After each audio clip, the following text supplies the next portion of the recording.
স্বেচ্ছাসেৱী জাতীয় বিদ্যালয় আৰু platoon commander Chandika Rabha.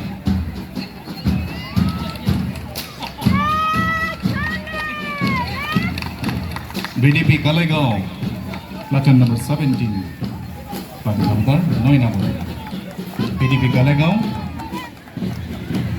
Platoon number 15 Satyajit Bhakta.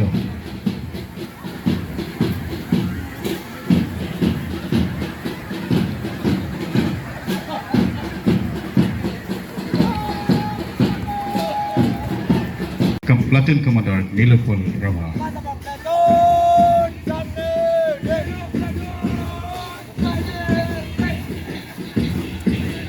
Platoon number 6, Brilliant Senior Secondary School, Khoirabari, Boys Group.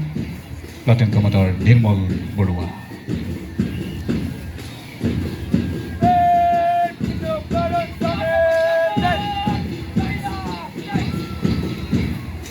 Platoon number 7, Khoirabari Higher Secondary School. Platoon Commander Bhargav Boru.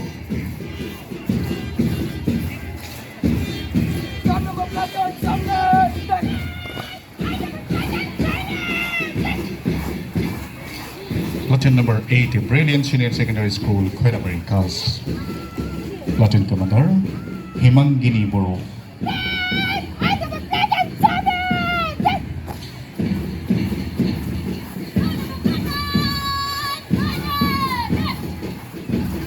Platoon number 9, NRDS Senior Secondary School, Khoirabari Girls. Platoon Commander Disa Gaur.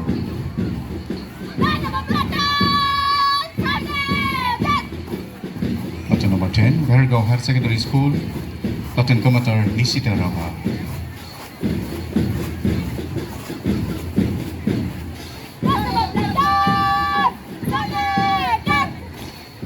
Platoon number 11, UN Academy Bhargav. Platoon Commander Simanto Boru.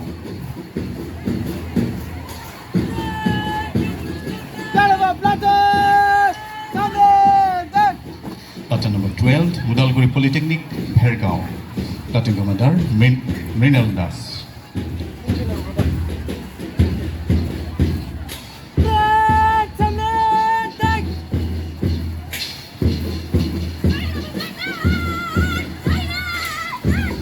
Platoon number 13, Bhargav College, NSS Unit.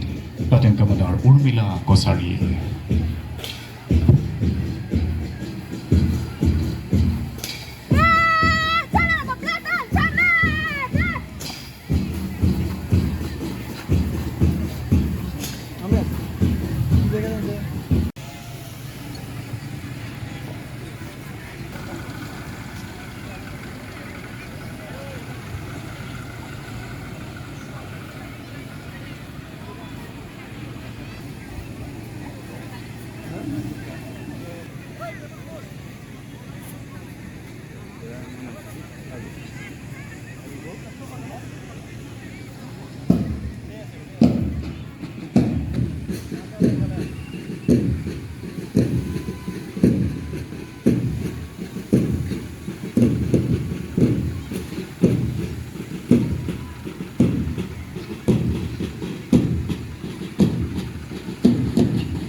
তাৰপিছতে আমাৰ ৰাষ্ট্ৰীয় পতাকা উত্তোলন কৰিব।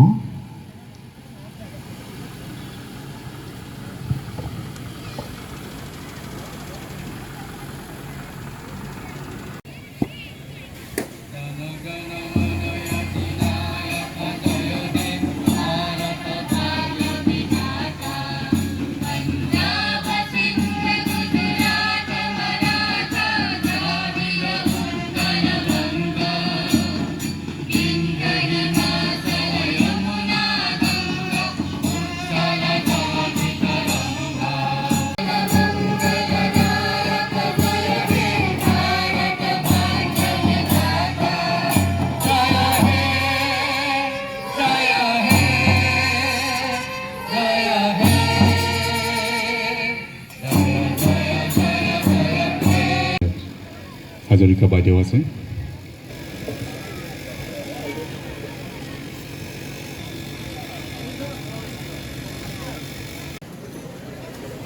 फरायना रिमा बसुमतारी बान्दा गोबावदों बिटिआरडिएम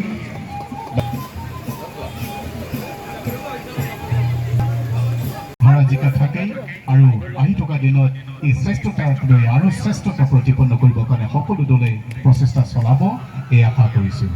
গতিকে secondary school Khoirabari ছোৱালী শাখা দ্বিতীয় পুৰস্কাৰ আৰু কষ্টৰ ফলত বিচাৰকৰ দৃষ্টিৰ মৰ্মে তেখেতসকলে দ্বিতীয় পুৰস্কাৰ পাবলৈ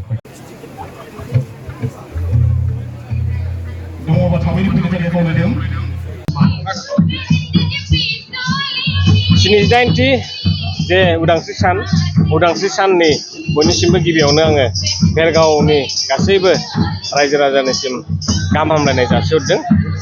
लोगोसे जोंनि हादोरनि गासैबो रायजो राजाफोरनिसिम आंनि खुलुमनाय आरो गाहाम हामलायनायखौ जासिदों। जोंहा भेरगाव महकुमा ओनसोलनि बियो भेरगावनि मोनसे मेइन उदांस्रि सान फालिनाय हाबाफारि। बे हाबाफारिया जोंहा फिरफिला उरायहोनायनिफ्राय आरम्भ खालामनानै मार्च पास्ट हाबाफारिया दा जोबलांबाय। दा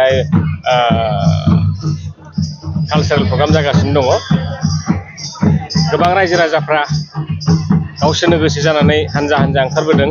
बेयो जोंनि थाखाय मोजां सिन आरो जोंनि गेजेराव जे जोंनि ओनसोलाव जे गोजोन थासारिया फैबाय, बे गोजोन थासारि फैनायनि मोनसे बियो सिन। दिनै बेसेबांसो सुबुङा बेयाव बाहागो लाफैदों? नोंथांमोनाबो नुदों बेसेबांसो जादों। आंनि अनुमान फ्राय 6,000 मानसि हयथ' रायजो राजाफोर बेवहाय जमा जादों दिनैनि प्रग्रामावहाय। उन्दै उन्दै गथ'फोरखौ लाफानानै कुचकावाजनि जे गथ'फोर बेफोरखौ गासै लाफानानै। दिनै 69थि भारत उदांस्रि सान फालिनायाव बादायारि हिसाबै बबे फरायसालिनिफ्राय बाहागो लादों?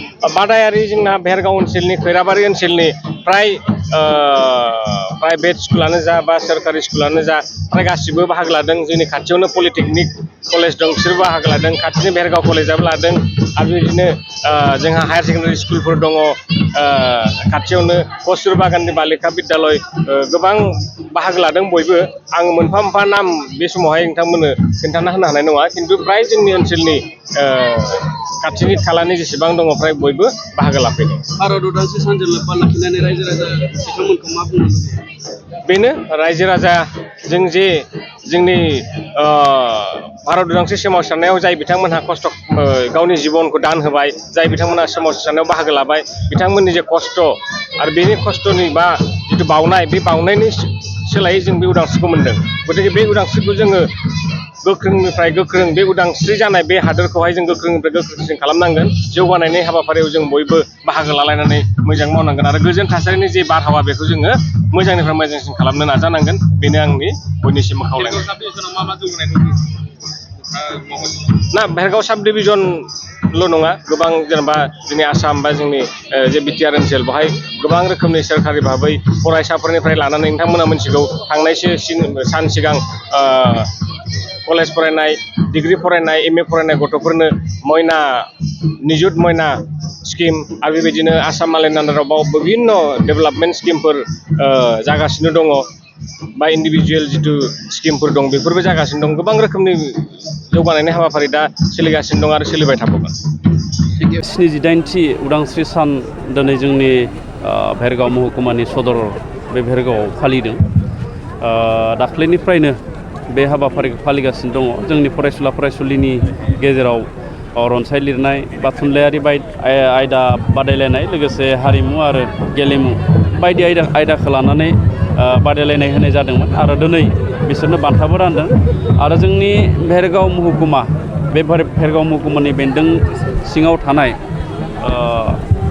जिखिनि डिपार्टमेन्ट, सरकारनि जिखिनि डिपार्टमेन्ट दङ, बेखिनि डिपार्टमेन्टआ मा खामानि मावगासिनो दङ बेफोरखौबो जोंनि एसडिअ सिभिल रिंखां मुसाहारि बिथाङा मोजाङै फोरमायनानै होदों। आरो दिनै गासैखौबो आङो आंनिफ्राय हामलायथि जासिहरदों आरो जोंनि बे दिनैनि 69थि उदांस्रि सान फालिनायाव जोंनि भेरगाव ओनसोलनि गोबां फरायसुला फरायसुलि आरो फरायसुला फरायसुलिनि बिगोमा लोगोसे ओनसोलनि मेलेमजिबि बिथांमोना नुजाथिदों। जोबोद गाजा गोमजायै बायदिसिना रं बिरंनि हारिमु दिन्थिफुंनाय बायदिसिना हाबाफारिजों बे सानसेनि थाखाय जि भारत उदांस्रि सान फालिनाय, बेयो जोंनि भेरगाव महकुमायाव जोबोद मोजाङै जादों।